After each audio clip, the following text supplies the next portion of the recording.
तो मैं गारंटीड कहता हूँ कि मैं अपनी टीम की मदद से और पाकिस्तान में अथॉरिटी अगर मुझे मिले तो मैं सिर्फ नेचुरल रिसोर्स की बेस के ऊपर पाकिस्तान की इकनॉमिक ग्रोथ 1 साल के अंदर जो है इस पोजीशन के अंदर ले आऊँगा कि अल्लाह ने चाहा तो हम अपने मुल्क से, अपने नेचुरल रिसोर्स से वो पूरी दुनिया को अपना कर्जा उतारने के बाद कर्जा दे सकते हैं।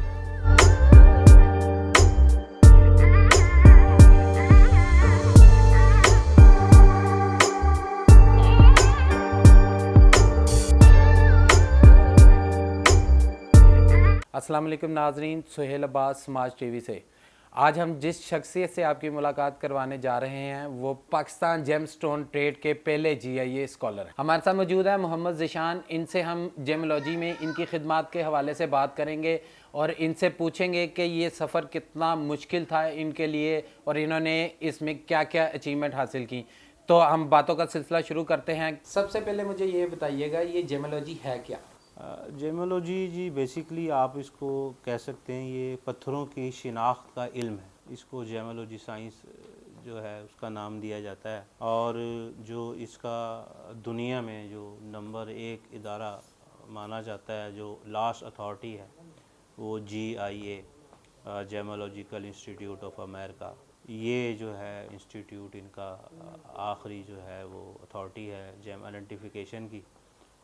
तो 2015 में मुझको मैंने अप्लाई किया तो मुझे बड़ी खुशी है और फ़ख्र है कि 1947 से लेकर आज तक पाकिस्तान की जो जेम स्टोन की ट्रेड की हिस्ट्री है उसमें मैं जेम ट्रेड से पहला ये GIA का स्कॉलर बना हूँ। मुझे ये बताइएगा कि आपने ये जर्नी कैसे स्टार्ट की?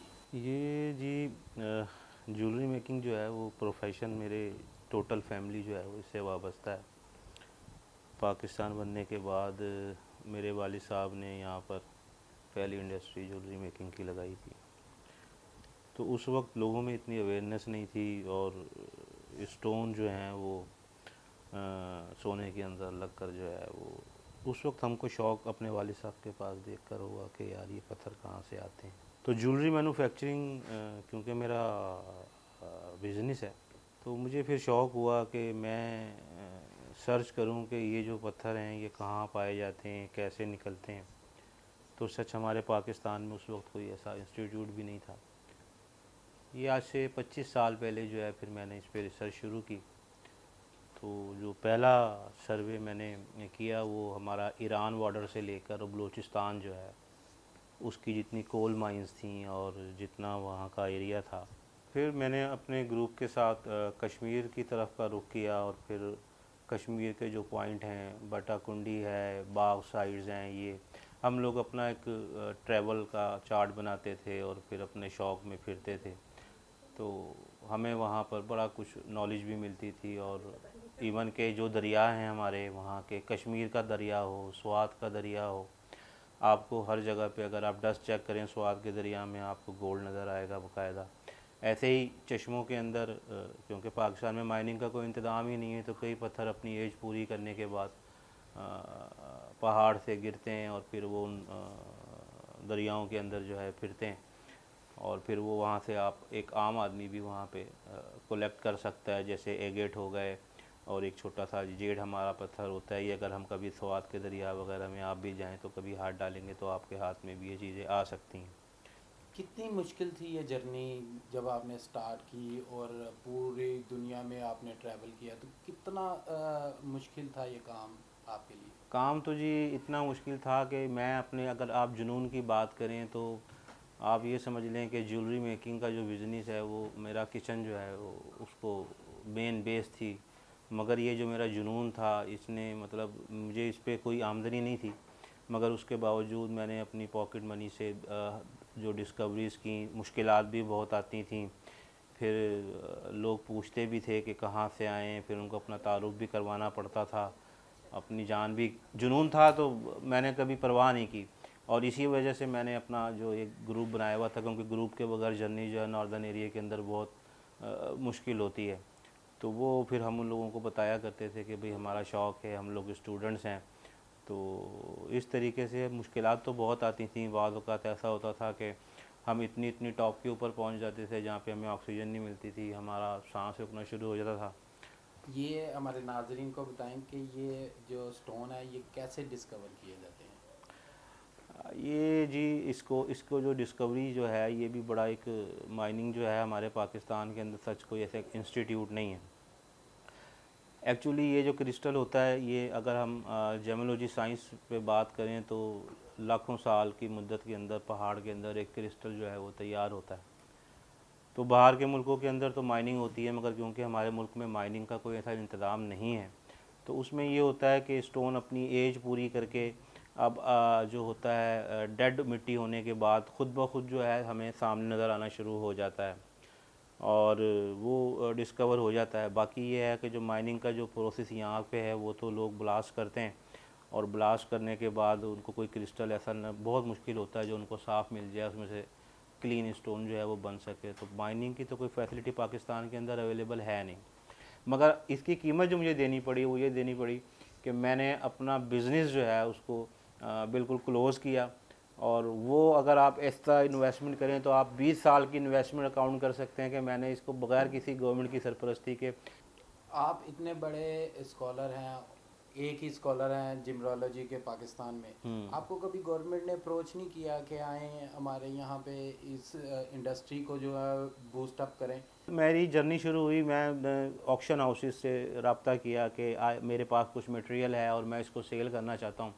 जो असल कहानी जहाँ पे आके हुई तो जब मुझे हुआ और मैंने ये चाहा कि बीइंग अ बिजनेसमैन मैं पाकिस्तान से स्टोन को एक्सपोर्ट करूँ, तो मैंने अपना जवाब और सवाल के बीच में 3 साल तक घूमता रहा। पाकिस्तान में मिनिस्ट्री ऑफ इंडस्ट्री भी काम कर रही है, माइन एंड मिनरल के सेक्टर भी काम कर रहे हैं, ट्रेड डेवलपमेंट अथॉरिटी जो है वो भी काम कर रही है, मगर इसके बावजूद अगर आप एज ए एक्सपोर्टर पाकिस्तान से कोई स्टोन लेटर ऑफ क्रेडिट के ऊपर इंश्योरेंस करवा कर एक्सपोर्ट करना चाहें तो पाकिस्तान के अंदर आज तक इसकी कोई फैसिलिटी अवेलेबल है ही नहीं।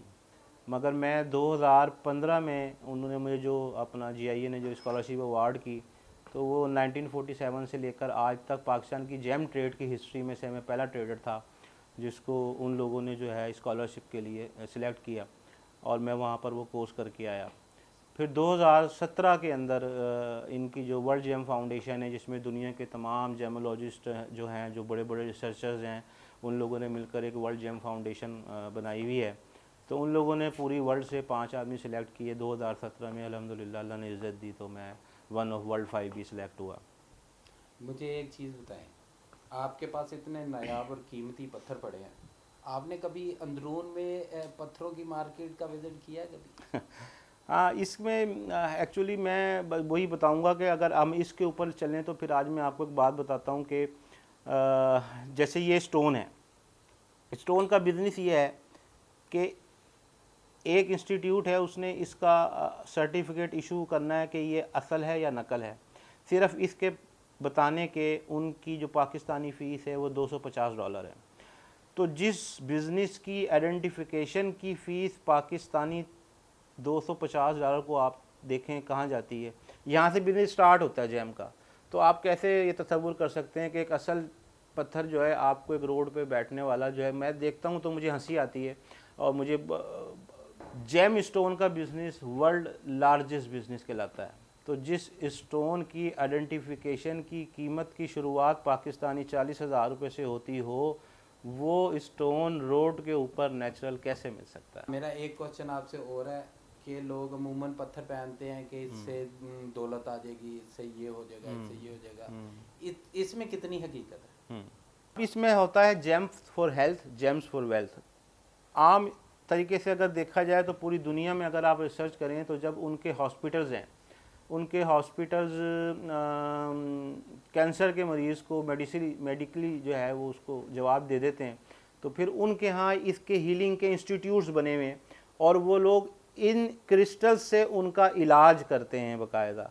तो वो इलाज करने की वजह ही है कि उनकी रिसर्च है इसके ऊपर, जो मैंने आपको एग्जांपल दी और ये चीज़ें थी। ऐसे ही जब हम अंगूठी के अंदर कोई नगीना पहनते हैं तो अगर नगीना ओपेक है, क्योंकि हर बंदा ट्रांसपेरेंट स्टोन नेचुरल नहीं पहन सकता, बड़े कॉस्टली होते हैं, अगर वो ओपेक स्टोन भी पहने और नेचुरल पहने तो वेल्थ के लिए बहुत अच्छा है।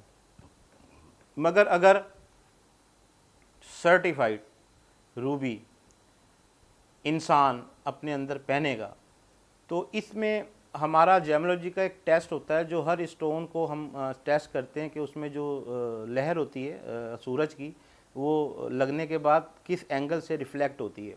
उस बेस पे हम रिफ्रैक्टोमीटर पे उसकी वो देख के अपना RI हम उसको नेम को डायग्नोस करते हैं। तो जिस वक्त आपके स्टोन के अंदर से जो रेज़ आपकी बॉडी के अंदर हेल करती हैं, तो जो वो एलिमेंट की मिक्सिंग से कलर भेज रहा होता है, तो वो जो है उसके अंदर, उसकी बॉडी के अंदर जो है वो असर करता है। जैसे नीलम स्टोन को अगर आप किसी एक ऐसे बंदे को पहनाएं जो गुस्से का तेज़ हो, तो आप यकीन करें कि अगर वो नीलम का स्टोन पहनता है तो विद इन 4 और 5 मंथ उसकी यहाँ से लेके यहाँ तक की बॉडी जो है वो बिल्कुल शैल हो जाएगी, या वो किसी से लड़ पड़ेगा या वो हो जाएगा। लेकिन अगर ऐसे ही आप किसी एक ऐसे बंदे को जो उस स्टार के अंडर आता है, जैसे किसी बंदे को क़ुव्वत मुदाफ़अत की कमी है या डिसीजन लेने में कमी है, तो अगर आप उसको ट्रांसपेरेंट नीलम पे लाएंगे, तो क्योंकि आयरन की मिक्सिंग की वजह से वो ब्लू कलर दे रहा है, तो जब इनहेल उसके बॉडी के अंदर वो चीज़ क्रॉस करके जाएगी, तो जो लोहे की तासीर आप एक आम दिमाग से सोच सकते हैं, वो चीज़ जो है उसकी बॉडी में और माइंड में जो है वो सरायत करेगी। It is science. ज़िशान साहब, वक्त देने का बहुत शुक्रिया। नाज़रीन, इस प्रोग्राम का फीडबैक हमें ज़रूर दीजिएगा, और जाने से पहले सिर्फ इतना कहेंगे कि हमारे चैनल को सब्सक्राइब कीजिए, लाइक कीजिए और दोस्तों के साथ शेयर कीजिए।